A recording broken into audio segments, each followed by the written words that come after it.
Hello, everyone. Welcome back. Let me introduce the next speaker.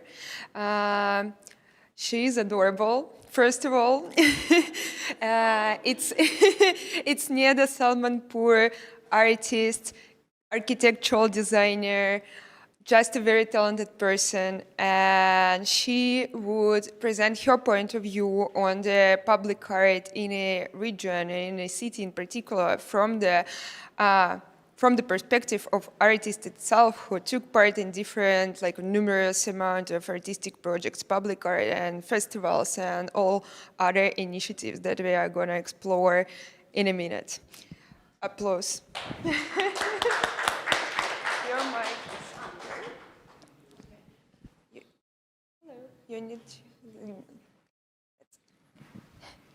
Hello. Okay. Hi, everyone. Thank you so much for being here today. And thank you for the great introduction. Today, I'll be speaking about the public initiative in terms of public art, kind of as was mentioned from a perspective of the artist.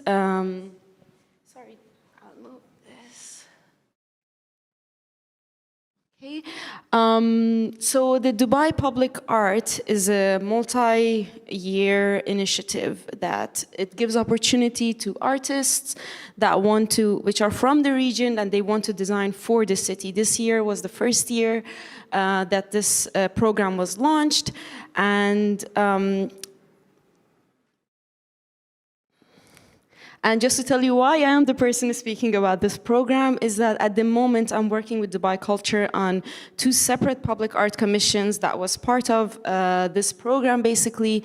And although I wouldn't be showing you the final results because they're still in production at the moment, but I thought maybe it would be a good chance to kind of share the process or in terms of practically how to apply or what it takes to, or kind of what the program is looking for, and what was my personal strategy and kind of design thinking approaching these projects.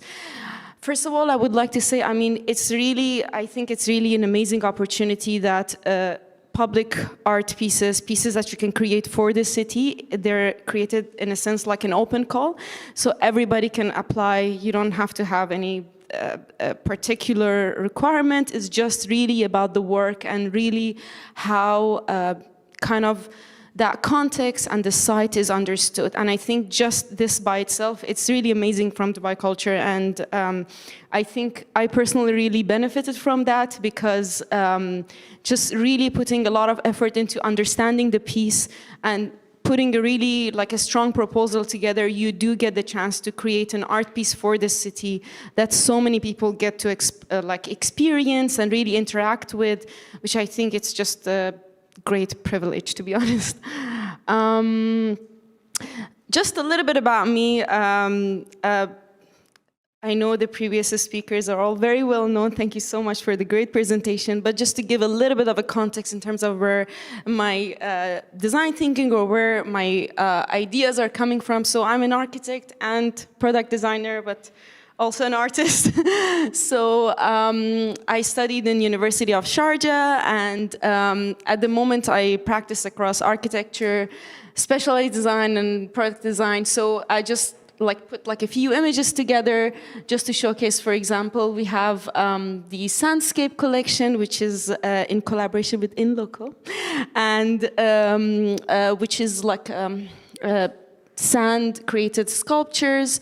Gauss, which is a lighting piece. Even Gauss is inspired by the architectural language of the region and kind of how to take on geometries that are embedded within different aspects of our city, our objects, and things that really connect with us in terms of thinking. When you see it, you feel this identity belongs to a certain region, deconstructing those geometries and kind of put them back together in a novel way or a new way.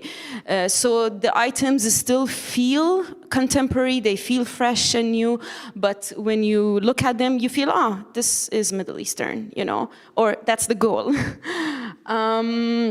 And another thing that I always try to kind of embody in my work is to be a forever student or a perpetual novice, in a better way to say it. I really, I think it's something happens in our mind when we think about a project or we think about the idea for the first time.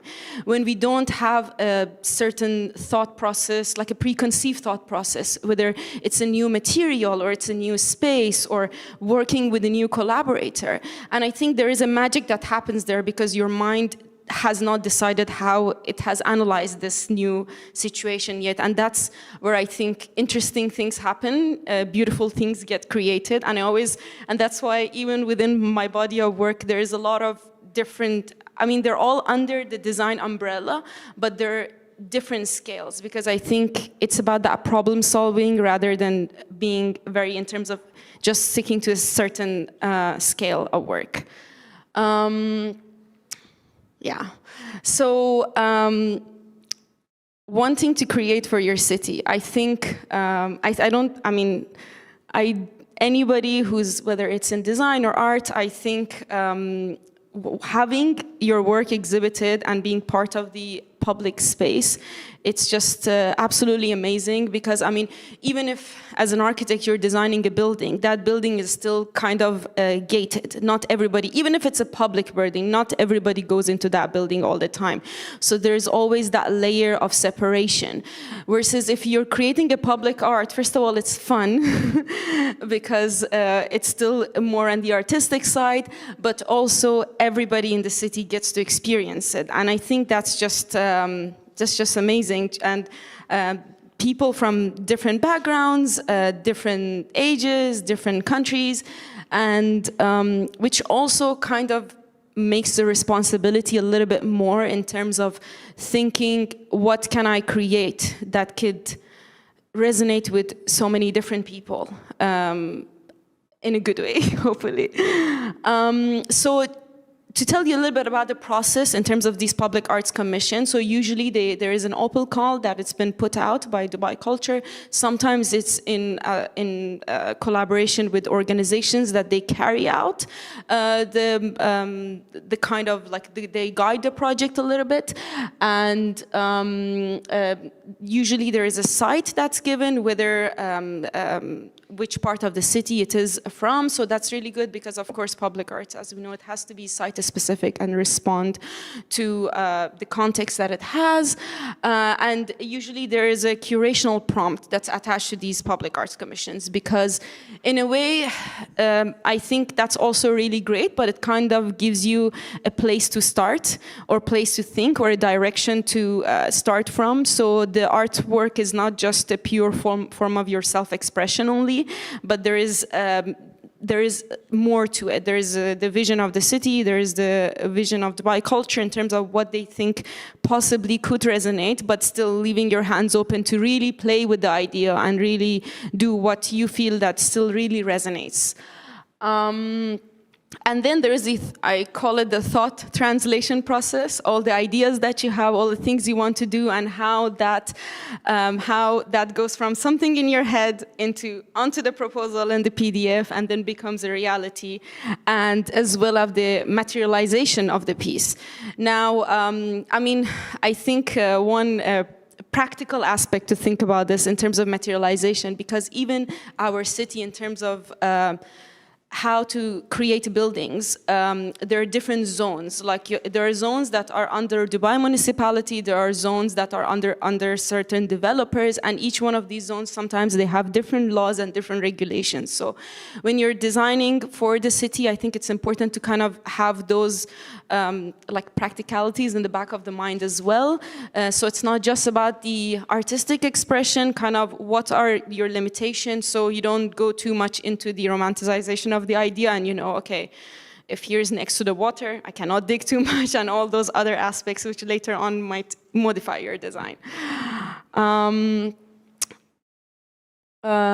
Yeah, and so these two public arts commissions are my first public art commissions, and I always thought, I mean, besides it being such a privilege to design for your city, I try to understand like what is public art. I mean, art by itself, it's something nobody can define. Whatever anybody tries to define it, there's somebody who say no or this or that, and it's an ongoing conversation. But for me, like I try to really absorb this idea, what it's good to create. And I often thought about it as it's an isolating and connecting at the same time, because your urban fabric is developed in a certain way, right? Whichever area, whether it's old Dubai, whether it's a developed area, there is a certain perception you have of this area. And I think when you have a piece of art there, it's like a line that's going straight and there is a zigzag. Suddenly there's something happens. Whether that change, this piece grabs your attention, whether it isolates you from the area or the context you're in, or whether it isolates you to connect you to a bigger idea, or maybe it isolates you for a moment and connects you to something bigger through whether it's the architectural expression of the area, whether there's a story, or whether there's a person, as we saw in the previous, whether there's an important person from that area that you want to connect with. So it's about this moment of like isolating and then reconnecting. So that was kind of my understanding of what these pieces could possibly achieve. Because the pieces are not commissioned yet, we're gonna call them Commission A and Commission B. But I will be walking you through kind of the process and the design thinking of it. Like how was the space analyzed, how was the thought process analyzed, and how that materialized into different elements of the piece itself. For Commission A, the piece is set in the old Dubai, or older areas of Dubai. I have a design partner, Mariam Nanvar. This is a collaboration. I'm not alone on this particular commission. And for this one, we really try to think, how can we deconstruct every single aspect of that space when you are there as a human? There is visually, you see a certain language, it's old Dubai, you can recognize this is old Dubai, so there's the visual aspect, there is the demographic aspect, there is the sound, there is the feeling, there is a smell, it's close by the sea, a smell of the sea, so you know you're by the water. So as like kind of that, just existing as a human, what were all the things that we were feeling that together they made the recipe for that area? And kind of how to deconstruct all those elements and bring it back together into the piece in a way or another,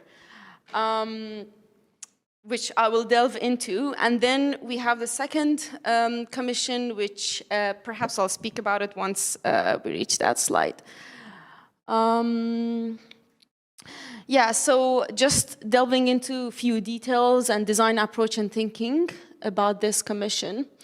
One of the aspects that was very interesting for us, and we were thinking this is something that perhaps it could be a little bit different. I mean, nothing is ever completely new, but it's a little bit less used. It's the acoustic environment and kind of the auditory landscape of each area.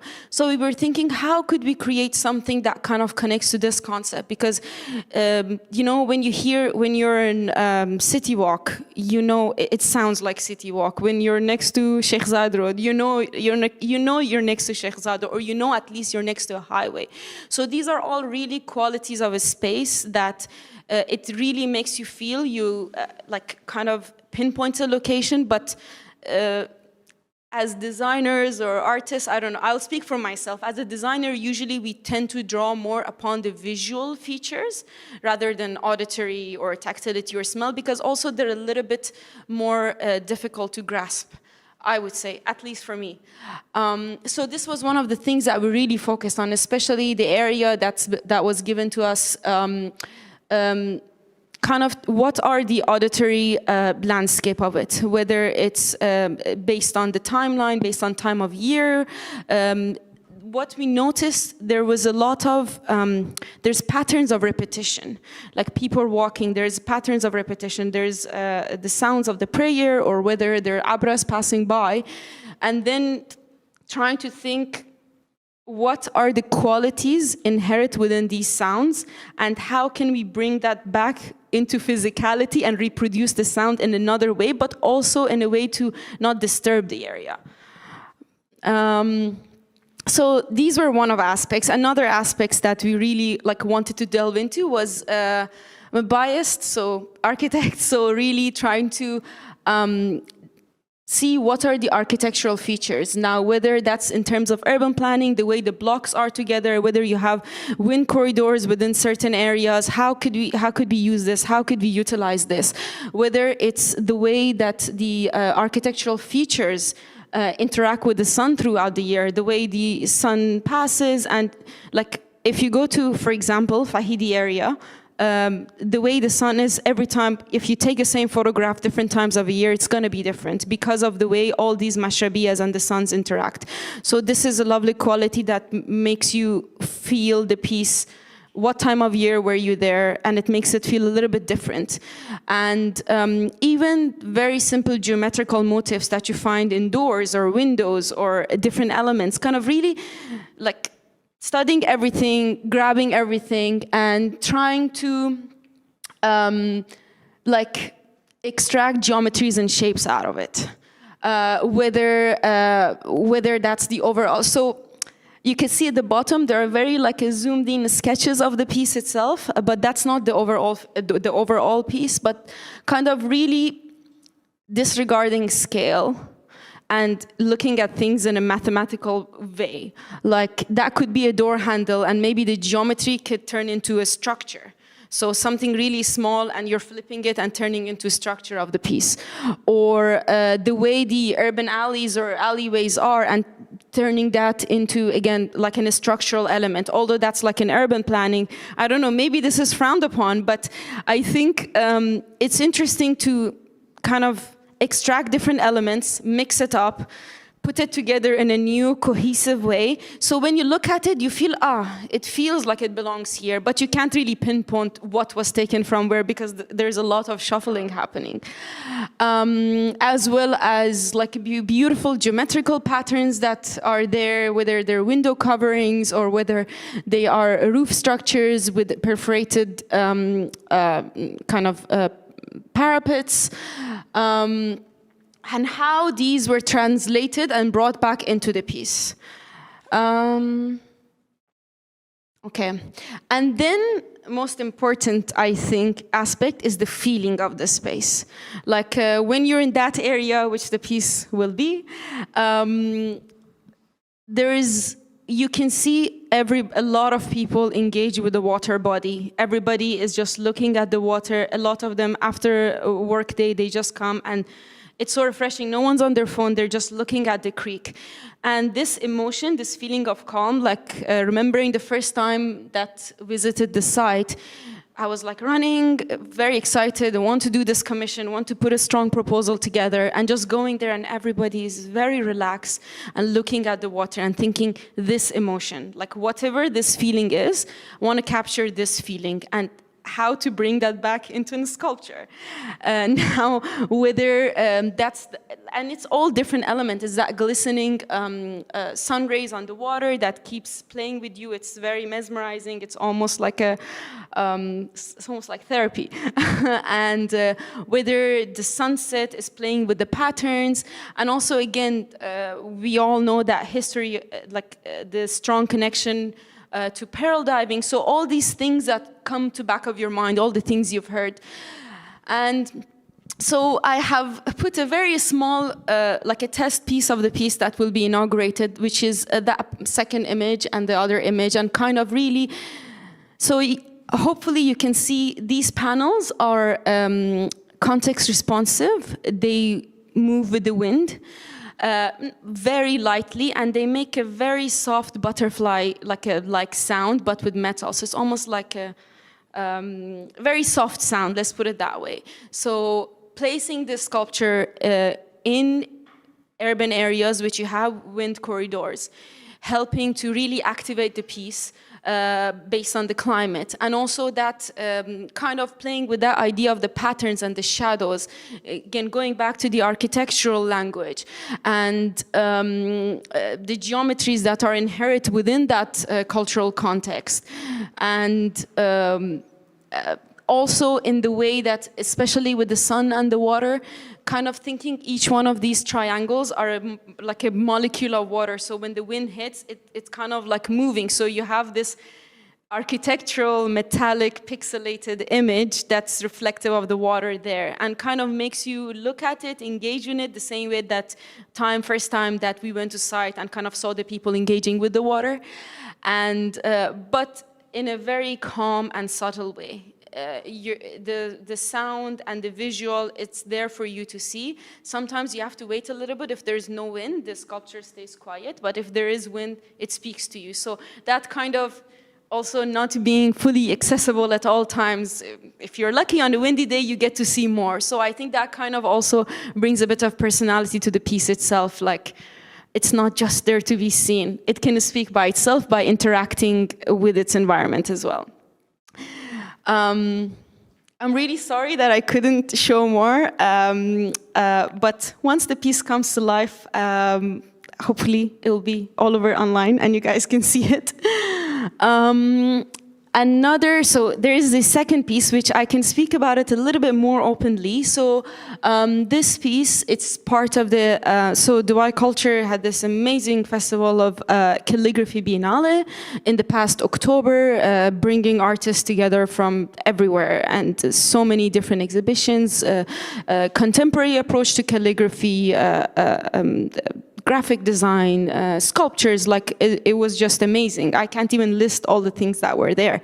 And this piece is kind of dedicated to that Biennale, and it's going to be in Khazan Park.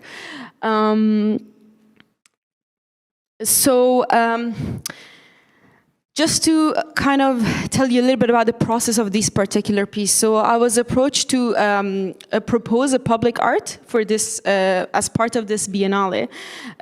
Like not confirmed, kind of put a proposal together. If it's good, maybe we will create it. And I was thinking calligraphy. Like people study that their whole life. I've never done calligraphy. Probably it would be very intimidating and very frowned upon because there's so many techniques, and there's just like it's to say that you want to do calligraphy is just you know that it needs a few years. So I was thinking maybe instead of focusing on the technicality of it, maybe it could be something in terms of a spirit of this Biennale. And maybe the message is something different. Maybe the message, because even during the Biennale, you could see all the artists that are coming and everybody's expressing differently. And the piece is called Latent. And I was thinking about everybody who's right, like when you see calligraphy, sometimes it's so beautiful that you don't even, for me, maybe there are people, sometimes I don't even read what it is because I'm just like so engaged with the visual aspect of it, or maybe someone doesn't speak the language, so they see it and they look at it in terms of graphically. And I was thinking, like as society and as civilization, like we have thoughts, right? Like I'm sitting right now, I looked at this wall a couple of times, I looked at the doors, I was thinking if the top of them are aligned, so all these thoughts that are going in my head. From all the thoughts that are in my head, probably 10% comes out, sometimes to friends, sometimes in the form of a thesis, sometimes to your mom. And from these 10%, if you're lucky, some of these might get written down somewhere, if you have a blog, if you are an accomplished person, you have a book. And from this book, within generations, maybe one sentence will last. So I'm thinking, so it's like, as people, we have this filtration mechanism. And I think there is so much that goes in our head that does never even see the light. It never even makes it out. Sometimes we judge ourselves for those thoughts that we have. Or we cannot even say these thoughts to anybody. So this piece is kind of like a tribute to the written word, or like lost thoughts. All the thoughts that they didn't get spoken, all the thoughts that they did not get to be written, or all those unexpressed things, you know. I think they have a place. Sometimes they never exit our mind, and then they get very deep into our mind, they get fossilized, and they come back 30 years later in a completely separate session with a friend or something. But I think, like, I really wanted to celebrate that. And also, a little bit in terms of power of dialogue. Sometimes thoughts might be like, I might want to say something and it even sounds stupid to me. But the only way it is to kind of express it, say it, and because by saying, we're also thinking, we're also organizing all those things. So again, latent is, intention is to showcase the potential of our raw thoughts and how it helps growth of our cultural tapestry. And then kind of thinking about how physically this should come to life. I looked at kind of a significance of calligraphy within the built environment. Now, whether particularly on a larger scale, like architectural scale, how is it used in the buildings, whether that's a contemporary, so whether that's a mosque in Al Barsha or it's a blue mosque from a few centuries ago. So kind of looking at how does calligraphy or written word is being exhibited in form of built environment. And then also looking at how I always try to find, let's say if I'm thinking this is calligraphy, so it should be closer connected to language. If it's Arabic language or Islamic architecture, trying to see what are the features that we are so used to and we think this is like Islamic architecture. What is it that's making it that? What are the patterns that makes us recognize this is Islamic architecture, you know? Why anybody say, oh, this feels, even if something feels like, oh, this is like South Asian aesthetics, right? Or this is a minimal aesthetic. And again, looking at that again across different scales, whether that's a traditional handicraft or whether that's a facade of a building or if it's a pillar or if it's even a dome, I think for me, what was connecting all these things is that generally speaking, Islamic countries, most of them have really good sun, relatively speaking. They're sunny. So usually there is all these very dense, very strokes. You have all these strokes that really interact with the sunlight and really brings the piece to life. Like maybe if these shallow strokes are in like, I don't know, Scandinavia, the piece cannot show itself so much. So this was kind of like starting to think, okay, maybe the morphology could be inspired by this feature. Then again, also, I'll go back to the first point, being that calligraphy is so structured and there's very well-established rules and regulations about it. I was like, how can I bypass that so nobody will pick on me for not being a calligrapher? Would be that this sculpture, because it's a tribute to your own thoughts, your thoughts could be deformed. Your thoughts could be raw. They don't have to follow. Maybe there is a few letters in that sculpture that follow the perfect regulations of how the alif and the be and the te should follow. But maybe it's just in the way that all the letters and the thoughts are getting meshed together. So the first image you can see, I mean, once the sculpture is revealed, you would see there is like a gradation. At the top, you have all these layers of lettering, which are kind of so smashed against each other. Those are your older memories that you no longer even recognize the words or the letters. It's just the holes that are left from meshing of the letters. And then as you kind of process down towards below the sculpture, the letters become a bit more spaced out. Some letters are falling out. These letters that are falling out are those words that we say and we think. So kind of the entire sculpture represents that thought process. And it's good to say things and to really value conversation and value speaking and listening to people that do not agree with your opinion as well. That's it. I will just leave you with one beautiful sentence by Al-Gibran. Art is a step in the known towards the unknown. Okay.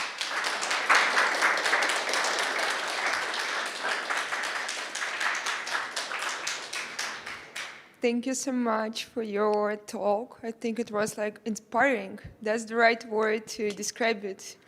And comments, questions?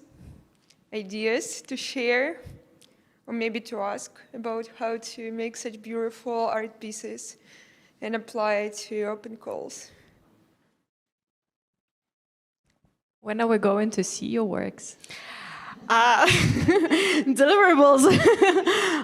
So hopefully the inauguration would be in January, early January. So yeah. It's also interesting because, I mean, these are more like the artistic aspects, but also like in terms of practicality, because public arts also, it's something between an art piece and a structure. So you have to still follow all the insurances and the regulation that comes with a building, but it's not really a building. There is a lot of complication that comes from that, because then you have to, like, even something as simple as insuring the piece, you have to ask similar people that, like, at least in our region, that maybe we don't have so many existing public arts that are being created now. Now it's starting to really few more pieces. But then you have all these, like, you have to go to an insurance company which is insuring a building and tell them to insure an art piece. They'll be like, we don't insure an art piece. You have to say, but this is technical, it is artistic, but still a structure. So there are all these different things that you have to kind of maneuver in between. Even in terms of applying for the piece to the municipality, it's not like a urban furniture, because it's big and it needs digging and excavation and soil reports. But again, it's not really a building, it's an art piece. So these things are kind of been interesting to find out how the existing infrastructure and systems that are working kind of could accommodate this piece that we're creating as well. Yeah.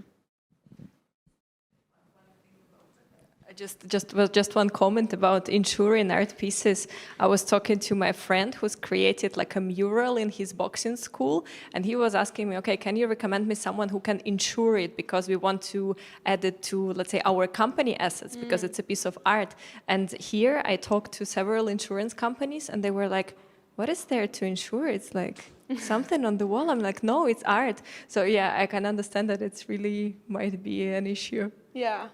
Yeah, I mean, but it's good because, you know, like once you have more and more pieces, hopefully, especially with this initiative, that could be a market on its own. And I'm sure insurance companies will be happy to jump on it. But at the moment, yeah, it's still like the experience is still different. It's not easily absorbable, but I'm sure in a few years that would be very different. Yeah. Yeah, but it goes, in my idea, back to the basic question, and maybe I missed it in your talk. So, who's the owner and who's the client? Because you can solve everything, but I suppose there is someone who asked you the question.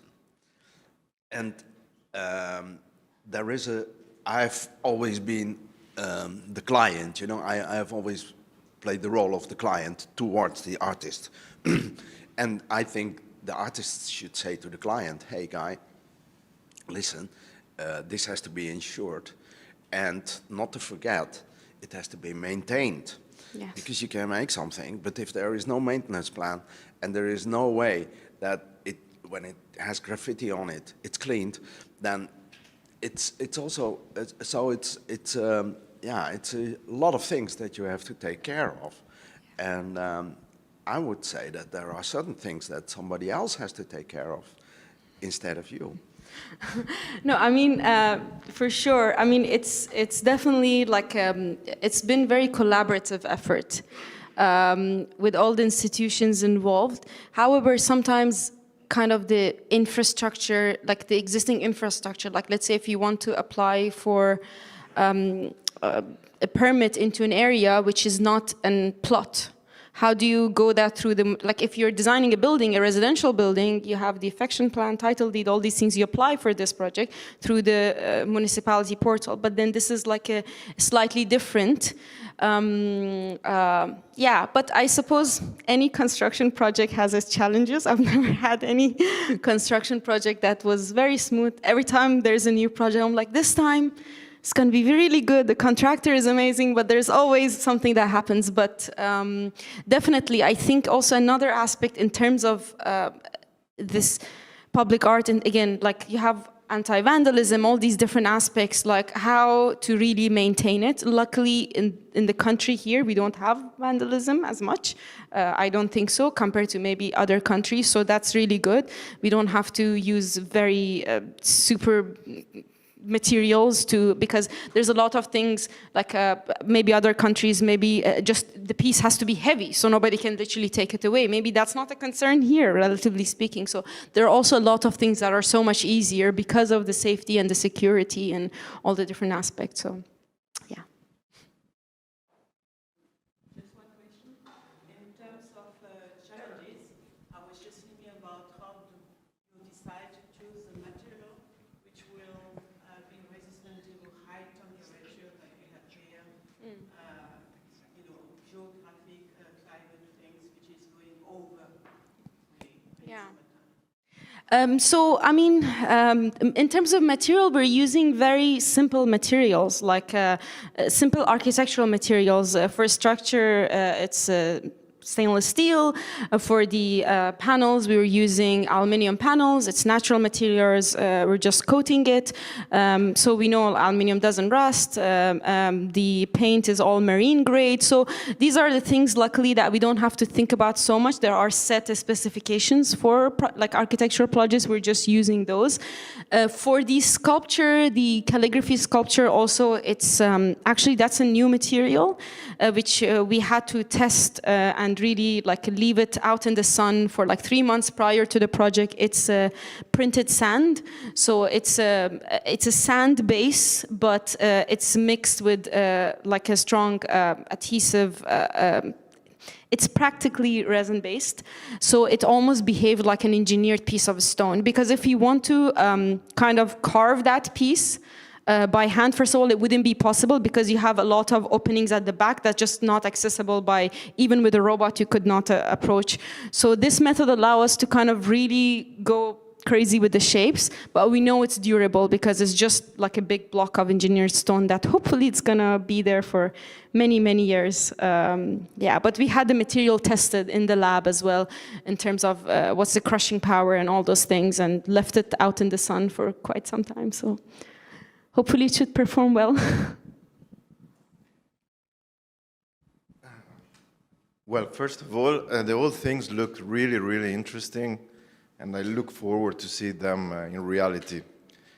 And what I notice is a lot of research, a lot of intellectual work. And then all of a sudden it's like an idea crystallizes and a quite simple piece come out. This is what I see. And the question is, I'd like to know, because there is a lot of engineering behind. I mean, a lot of research, a lot of thinking, but at the same time is art. So my question is, how do you decide, how do you think that this idea, okay, now I have the idea. Out of all this chaos, I found the idea, and this is the right piece, this is art, this is Neda. When and how do you decide it? Iteration, iteration, iteration, iteration. Just creating until it's like, I hate it, I hate it, I hate it, and then suddenly, okay, maybe it's not so bad. Maybe it can be a bit better. Showing it to your friend, showing it to your grandmother, you know, like kind of really also feeding back. I really think designing, like, I genuinely believe it's not anything like, oh, I did this or I designed this. I'm literally just analyzing what exists. I'm kind of taking everything, it's just like information organization, I would say. Organizing all the information, be like, this is important, how can you bring these things together? Okay, I brought it together, it doesn't look good, it doesn't work, let's bring it together in a different way, and just doing that over and over again until it feels okay, and then you show it to a few friends, non-designer friends, very important. Show it to people that are not designers as well, and then sometimes at the end you end up with something a little bit simpler. But yeah, I think it's never super ending. It never ends. Like even now when I look at it, I was looking at this calligraphy, I could see, oh, that bit, I could have done it a little bit better. I think it never ends, but at sometimes you just have to say, khalas, I need to hand in the project. So yeah, I would say just organizing information. Thank you. Thank you. Thank you so much. I think it was charming.